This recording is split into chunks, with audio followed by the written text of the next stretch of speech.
Hey guys, in this video, I'm going to show you how you can check for water damage on the Samsung Galaxy S21 series. Now this is the Galaxy S21 Ultra, and at the bottom is the SIM tray right here. Now we want to remove the SIM tray and turn your device over. Inside the SIM tray, there is a water damage indicator sticker. It is in white color. White color is a good indicator, meaning your device hasn't been in touch with any liquid. If it turns kind of pinkish or red, then that shows your device has been in touch with the liquid. Now you're going to need to use a spotlight. I was using a mobile phone right here, and you need to shine the light up and down like this, and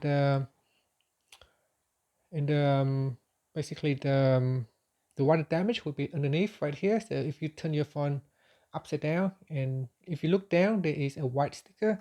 So let me zoom right in, and then I'm going to shine the spotlight in here so you can actually see it. So you need to move your phone up and down as well, just so that we can look at it at the right angle. It's kind of hard, but we need to kind of like shine the light at the right angles, and we need to kind of like bend the phone at the right angle as well.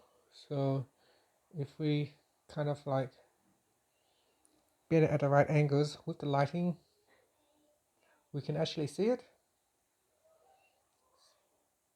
So it's around there, just trying to get a good angle. So sort of right there. So let me just try to work it on the angle.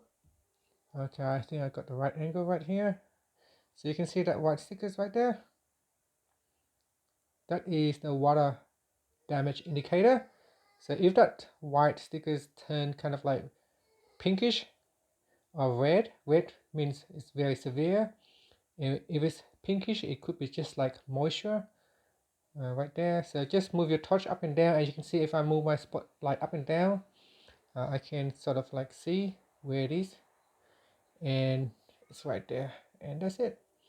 That is how you can spot a water damage indicator. And finally, I'm just going to put my SIM tray back in, and that's it. Thank you for watching this video. Please subscribe to my channel for more videos.